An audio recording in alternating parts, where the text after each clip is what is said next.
আসসালামু আলাইকুম। বিসমিল্লাহির রহমানির রহিম। দিনু অথবা DINU, আপনারা এটাকে যেভাবে নেন, কেউ DINU ভাবে নিতে পারেন, কেউ দিনু হিসাবে নিতে পারেন। তবে আমাদের আজকের এই অর্গানাইজেশন দিনু উপলক্ষে, আসলে সত্যিকার অর্থে আমরা হয়তো অনেকের সাথে অনেকভাবে আমাদের কোম্পানিটাকে ইন্ট্রোডিউস করে দেওয়ার চেষ্টা করেছি, কিন্তু আজকে হচ্ছে যারা প্রত্যক্ষভাবে এখানে আছেন সবার সামনে দিনু সম্পৃক্ত আমরা আরো কিছু তথ্য তুলে ধরব এবং দিনু থেকে একজন বেকার মানুষ, অথবা বেকার শব্দটা খুব অনেক ক্ষেত্রে বেমানান মনে হয় যে বেকার, আসলে কেউ কিন্তু বেকার না। যতক্ষণ মস্তিষ্ক কাজ করে ততক্ষণ একটা মানুষ কর্মঠ। কারণ কেউ হয়তোবা সময়ের ফলশ্রুতিতে কিছু করতে পারতেছে না, কিন্তু কিছু তো করবে।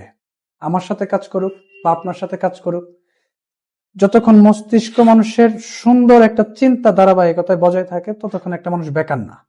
তা আমরা ওই মানুষটাকে বলতে পারি সাফল্যকামী ব্যক্তি, যে সফলতার উদ্দেশ্যে পথ চলতেছে। তো আমরা অনেকভাবে আমাদের দিনুকে অনেকের সাথে পরিচয় করিয়ে দিয়েছি, আজকে আবারও পরিচয় করিয়ে দিব।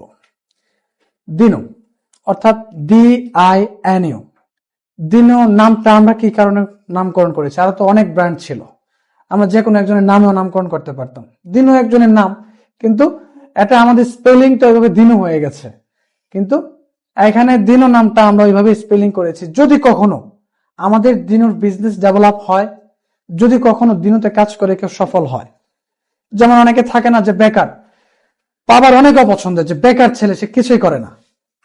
আবার সমাজে বন্ধু বান্ধব বা সহপাঠী সবার কাছে একটু অপছন্দে থাকে না যে বেকার মানুষ, তার পকেট খালি, তার কাছে কিছুই নাই, তার সাথে মানে একটা মানুষ মনে হয় যে অবহেলিত। তো ওই ক্ষেত্রে যদি কেউ দিনতে কাজ করে জীবনে আসলেই কিছু করতে পারে, সে কখনো তো প্রাউডের সাথে বলতে পারবে যে DINU টা আসলে কি। DINU অর্থ হচ্ছে যে ডিতে আমরা ড্যাড বুঝি বা বাবা বুঝি, dad, I am not unemployed.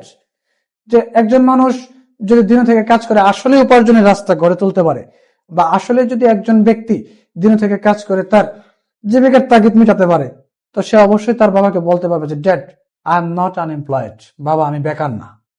তো আমি ওই চিন্তা করি যে আমি বেকারদেরকে নিয়ে কাজ করব। সফল ব্যক্তি তো আসলে কাজ করতে আসবে না, সে চাইবে আরো 10 জনকে একটা কর্মসংস্থান তৈরি করে দেওয়ার জন্য, সুবিধা দেওয়ার জন্য।